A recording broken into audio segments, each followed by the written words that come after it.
Liz, you're up early. I know. I'm going over to Westcombe. Today? Oh, I thought Nanny said you were going to join the commander there tomorrow. Yes, I was, but I've changed my plans. Oh, I see. Well, I've got bacon and scrambled eggs here, if you like. I was just going to put it on the hot plate. It's all right, thanks. I've got all I want. I don't feel like any breakfast today. Oh, you know, Miss Gates would have got your car out if you'd have known you were going this morning. Thank you, Mrs. Gates.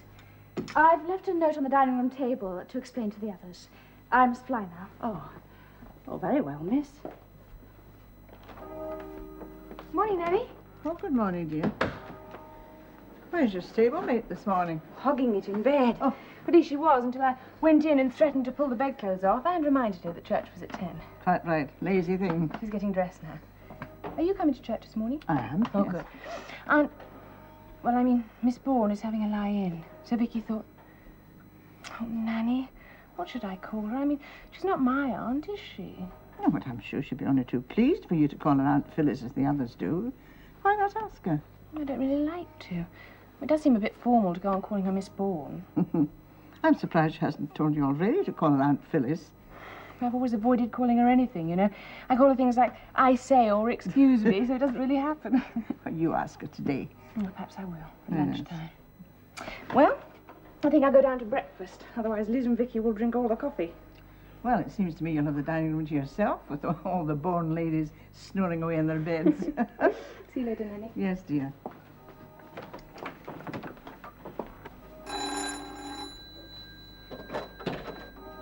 Oh, good morning, Mrs. Gates. Good morning, Mr. Peter. Anybody about? Well, Miss Laura's having breakfast. She's there now, sir. Hello, Peter. Good morning. Just popped in on my way to church. See if anybody wanted a lift in the car instead of walking. Save the feet. Is Liz around? Was she expecting you? Expecting me? I mean, did you actually arrange to come and pick her up? Oh, no. I was in the airport all yesterday in Birmingham. Got back late last night. Well, we usually go to church together on a Sunday. Have done lately. So I thought I'd drop by and see if she was here. Oh, I'm afraid she's not. Not here? Well, she seems to have gone over to Westcombe for the by-election early this morning. She was going tomorrow. Yes, I know. Oh, dear, what a bore. I wonder why she went today. She left that note on the dining room table. Yes, I see. Keen to get some solid canvassing in, I see. Can't blame her. She's very anxious about Commander Bourne getting elected on Thursday. I do know that. Yes. Pity. They're publishing the bans today. Well, if that's the correct jargon. You know, if anybody knows any just impediment. All that stuff. We should be there, both of us, just in case somebody jumps up in the back row and says, we're brother and sister, or married, or something like that, you know. Yes, I know. I'm so sorry. Oh, well, can't be helped. She's always been a bit on the independent side, our Liz. Knows her own mind.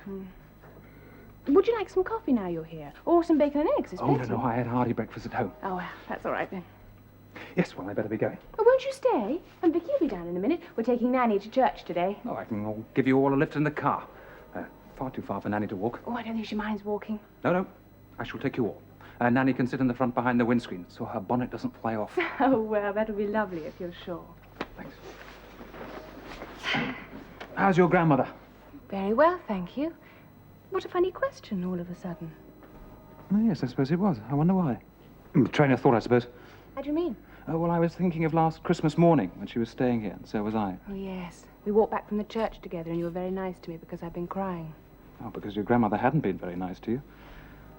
Question of flowers for Mrs. Bourne's grave. And Anne's, yes. We were both outsiders then, weren't we? Non-borns. Just guests. That's right. I don't feel like a non-born any longer. They've been so kind to me and made me feel like one of them. That makes two of us. I'm marrying a Bourne. I couldn't possibly be a non-born. No. It's very exciting, isn't it? The wedding and everything. Yes. A lot to organise. Has Liz made up her mind about bridesmaids? You and Vicky? No, I don't think she wants us. Oh, pity. I would have thought you'd make a lovely bridesmaid. Would we? In my humble opinion, yes. So that's her department. I think she wants to have a maid of honour. Just one. Her friend in Wales, where she stays. Ah, the incomparable Jonty Hughes Williams. Yes. I'd rather it were you and Vicky. Oh, where have you been? To get the Sunday papers. Oh. Young Jack at the shop's in bed at 6, so we went down to fetch him on the bike. Yeah, my dear, your Sunday graphic. My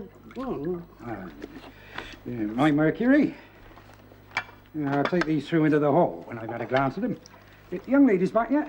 No, not yet. Miss Phyllis is up, but she doesn't want any breakfast. Oh, should be one in the papers then. Oh, look at this. Look at what? Oh, a nice picture of the commander smack on the inside page. Oh, I say, yes. What's it say? Now, hang on, I'll read it. War hero to fight seat. Lieutenant Commander Arthur Bourne, 48, who was awarded a DSO and bar for distinguished war service as a destroyer captain in the North Sea, is expected to win for the Conservatives by a comfortable majority and next Thursday's by-election in the Westcombe and Holbury division of Herefordshire. The by-election was caused by the retirement last March through ill health of the sitting member Sir Walter Heatherston. Commander Bourne, son of the late Admiral Sir William Bourne, is a JP and farms a 100-acre estate.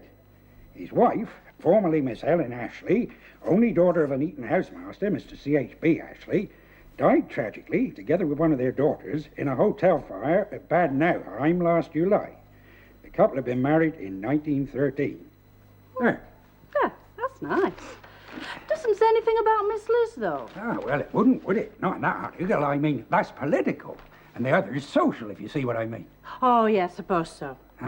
Well, see if there's anything in your graphic. Might be. Oh, there might be, you're right. Yeah, I'll take the rest of these into the hall. Well, there you all are. I'm sorry I couldn't make it. I woke up with a slight head. How was church? Very short sermon. Where's Peter? Oh, he had to go straight back. They've got people to lunch. Liz and Peter's bands were read out, and we had Rock of Ages and All Things Bright and Beautiful. Well, I hope somebody prayed for my salvation, having missed 2 Sundays running. The girls have always included their Aunt Phyllis in their prayers, ever since they were wee lasses in the nursery. Of course we have. You come next after Grandpa Ashley and one before Nan. In mine, anyway. I'm not sure what order Liz puts everyone in there. Well, as long as I come before Miss Gribble, I'm not fussy. Of course you do, Nan. Vicky and I had quite a lot of special prayers today. There was one for her to play when in her recital on Tuesday night at Wigmore Hall, one for Commander Bourne to win his by-election, and one for Liz and Peter. To be happy and have lots of babies. I don't think you need worry about your father, darling. The Express thinks he'll win quite easily. Oh, where? Is there a picture of it? Let me see. Don't snatch and try not to tear it. There you are. Now, what's that you've got? Oh, News of the World. Peter bought it for us. Well, he shouldn't. Gosh, look. Lovely picture of him. Makes him look like a film star. Which one? Louis Stone. They could have given Anne's name. I know, darling. Well, I think I'll go upstairs and start packing my case, as we're going to London tonight. Oh, when we've packed, I'll take you on at tennis if you like. I think we've got time for a set before lunch. Right. Let's go and change. What train are we catching this evening? For the 6:18, I think. Then you won't be back too late and worry Dame Violet. Okay. I'll drive you into Holbury. It's the gate's evening off. Right.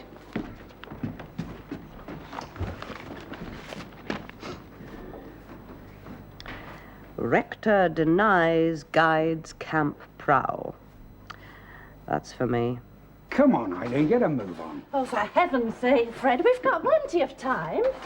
Bus doesn't leave till 20 past the hour. I'm not leaving my kitchen untidy. I never have, and I never will. Yeah, well, if we miss that 20 past bus, we won't have time for a bite to eat before we go to the pictures. Oh, that's all right. Then we can have something when we come home. Do stop fussing. I'm not fussing. You are. You always do when it's our evening out. You're Western lady born catching a train. Only flicks fever, that's what you get. Yeah, well, if I'm going to cough up 1 and 4 for the Tivoli at Albury, I want to get my money's worth. I'm not going in the middle of the big picture. All right, Fred, I'm ready. Now, don't fret all the way in the bus. Sit there. Now, we've got plenty of time for a nice meal in the cafe, Gourmand British News and Mickey Mouse. It's Goofy this week. All right, then, Goofy. As long as I'm in time to see Tyrone Power, I shall be quite contented. Come on. Just to let you know I'm back, Nanny. Did they catch the train all right? Oh, yes, loads of time. What is it now? I'm just sewing the buttons back on your mother's gloves for Liz. Talk about something borrowed. Seems to me the only new thing will be the wedding dress. That's Mother's tiara, Helen's veil, and Mother's gloves. Oh, well. It seems a pity the wee girl's travelling all the way up to London, only to come back again on a Wednesday night. I know it does. But Vicky has this recital, and it's very, very important. I know she has. Laura has to be up in London tomorrow anyway, for the dentist, so it seemed sensible that Vicky should spend the night with Laura at Dame Violet's so they can travel up together on Wednesday, in time for polling day on Thursday. Seems we're in for a busy week. Yes, there's quite a lot going on when you come to think of it. There's Arthur on the threshold of becoming a member of Parliament, which would have pleased Father no end. Oh, yes. Liz on the threshold of marriage. And Vicky on the brink of becoming a first-rate concert pianist. What are you on the brink of, may I ask? Me? Oh, what am I? I suppose I'm the Josephine to the Napoleon of civil aviation. The mystery woman behind the brilliant young managing director of Pool Aviation Limited. The power behind the throne. Oh, and the sister to the future Prime Minister of England. Oh, well, I won't live to see that. Why not? It won't take Arthur long. It's not that, dearie. It's just that the commander's far too honest and straightforward to be a Prime Minister. He'll be a very good member of Parliament. You may be right.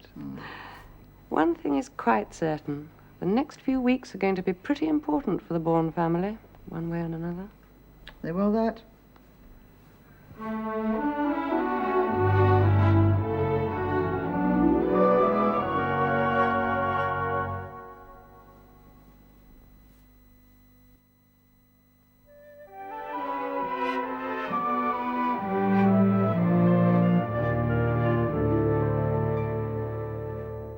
Tapioca, rice, coffee, bacon. Right. Anything you want, Nanny? Fred's going into Albury this morning. Well, no, we're short of soap for upstairs Hmm? and scouring powder for the bathrooms. What sort of soap do you want?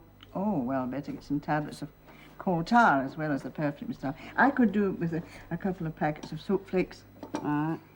Hey, don't Wednesdays come round quickly, Nanny? Just seems no time at all since last shopping day. One day closer to the wedding. Oh, don't. How's our shopping list coming along? Yeah, they are. Oh, and on your way out, Fred, don't forget to get me chops. If you do, the young ladies will have nothing to eat for their supper tonight. Oh, they're only 6:18 then, eh? So I understand. Has the post been yet? It has. 6 parcels today for Miss Liz. 7 she had yesterday. You wedding presents, eh? Oh, I reckon so. Lucky young woman. This one looks like a picture. Glass, do not crush.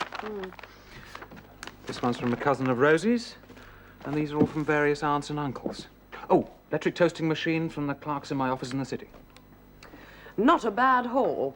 I'll get Mrs. Gates to put them in the box room with the others. Are you really going to put them all out on display on the day? That's the idea. All out on the big table in the dining room. With cards to say who they're from. That is the custom, I believe, nowadays. Very embarrassing. It can be. I mean, imagine some poor blight who's a bit broke at the moment and buying as a cheap blotter from Woolworths for all the world to see. Just too bad. Blush-making in the extreme. I went to a wedding once, and I'd brought the bride, who I detested at school, a really very shabby second-hand inkstand. You can imagine my feelings when I arrived at the reception to find the presents on display. Ghastly. I crept in to look at my meagre offering, and guess what? They'd got the cards mixed up. And next to my terrible inkstand, it said, "With love and best wishes from Aunt Beatrice." And my card was stuck by a very expensive diamond pendant from Cartier's. No. Oh, that'll be the girls back from London. Oh, I must be going. No, stay and greet them. All right. She played marvellously. I know she did. We were going to ring you last night, but it was a bit late. Dame Violet had gone to bed. And then this morning we couldn't because she wasn't awake and we had to catch the train. How did you hear, Miss Bourne? Oh, Phyllis, please, Laura, darling. Oh, yes, thank you. How did you hear? Yes, how? Well, I rang Mrs. Curtis this morning, and she told me that you'd played all your pieces quite beautifully, and that you got an encore after the Chopin played the last section through again, and that the principal congratulated you personally afterwards. Oh, now they've got nothing left to tell. Oh, never mind. Oh, gosh, it's such a relief it's over. Now I can enjoy the canvassing tomorrow without worrying too much. Except about Daddy, of course. Well, he'll be okay. You come and sit down. Do you know, after last night, I've been wondering all over again about being a professional pianist. You know, travelling all over the country, giving concerts. Well, I think it would be a wonderful life. Don't you, Laura? Oh, yes, for someone with your talent. What do you want to be, Laura? Yes, do tell us. We never seem to discuss your future, and it's every bit as important as Vicky's or Liz. Well, for some time. Well, I did tell you, Vicky. Do you remember last summer when I first came to stay? Oh, yes, about going on the stage, you mean? That's right. Well, when I was 12, I went to see Gladys Cooper in a very grown-up play called The Sacred Flame by Somerset Maugham. And Gladys Cooper was wonderful. Oh, but my grandmother thought it was a religious play and was terribly shocked when it wasn't. But I saw enough of Gladys Cooper to want to be an actress, but I wasn't allowed. And that was that. Yes. Now I just want to be somebody's wife and have lots of children. Ah, good for you, Laura. So, what are the canvassing plans for tomorrow? Well, Peter's going to drive round Layford Village and the other 2 villages along the road, knocking on all the cottage doors. And Laura goes with him as his helper. So you and I do Winchley? Yes, and Westdean and Little Malling, where they nurse. Then we're all going to converge on Westcombe after the poll is closed and wait for the count. And meet outside the Barley Mow by the town hall. That sounds like a long, hard day. Yes, it will be. Well, I must get going now, and you two must go up and unpack. I'll see you at the crack of dawn tomorrow morning. Sou'westers and raincoats on. The glass is falling. I think it might come on to rain. Bye-bye, anyway. Bye, Peter. Bye, Peter. Are you sure it's all right to call you Phyllis? Well, of course, Laura. You're a big girl now, aren't you?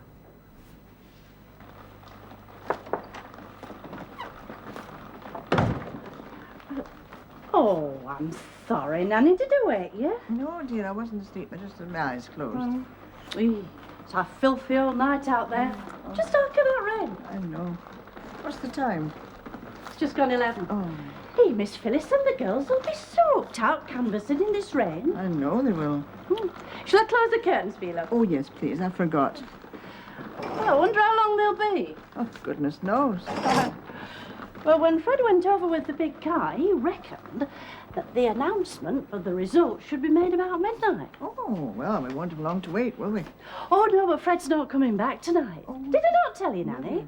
No, he's staying over at Westcombe for the night, putting up at the Barley Mow. And then he's going to bring the commander tomorrow and Miss Liz home. I see, I see. He only hope he doesn't get into any mischief over there. I haven't forgotten what happened last time Fred was over at the Barley Mow. Do you remember with Mr. Hedges that time? Oh, yes, you told me. Oh, when Mrs. Hedges was dear, away. yeah. Oh, well, I'd better be getting across to the lodge. You sure you'll be all right, dear? Oh, yes, love, rather. Doesn't worry me sleeping alone at the lodge. No. Besides, without Fred and his late-night dance music on the wireless, I might get a bit of shut-eye. Oh. You never know. Night-night, Nanny, love. Good night, my dear. Night-night. Good night. Oh.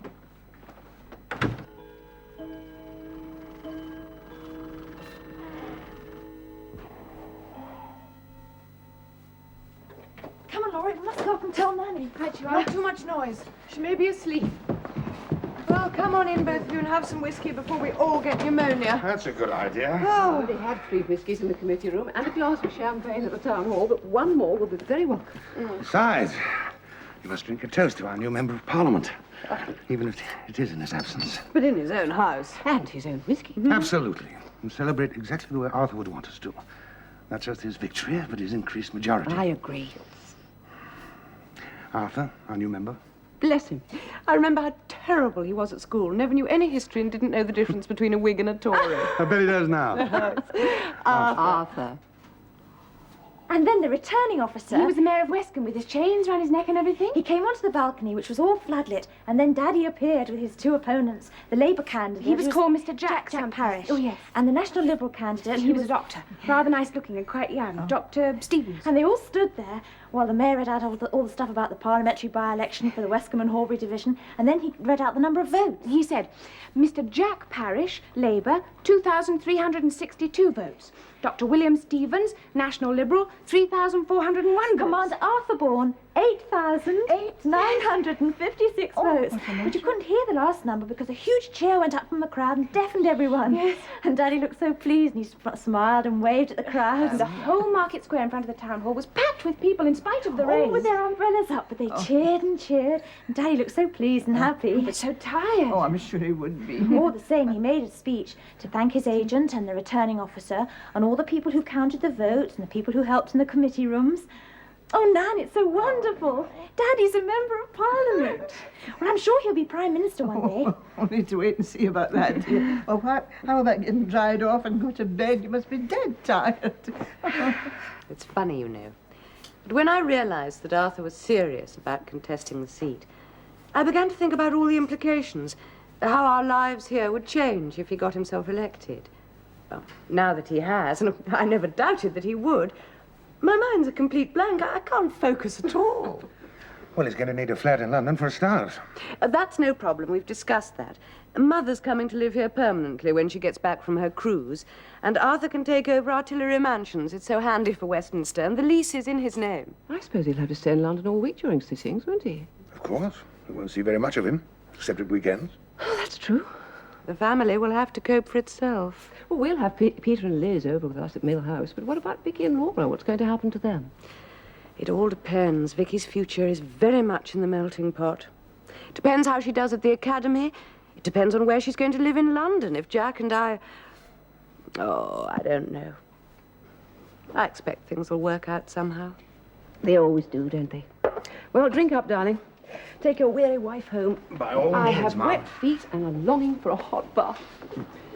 Thank you both so much for all your help. Arthur will be very grateful. Not at all. It was nothing. Just knocked on a few cottage doors and then raised a chair at the end. It was all rather fun. Tell him I'll give him a ring in the morning when he's had a nice rest. I will. Good night. Good night, both of you. Good night, Liz.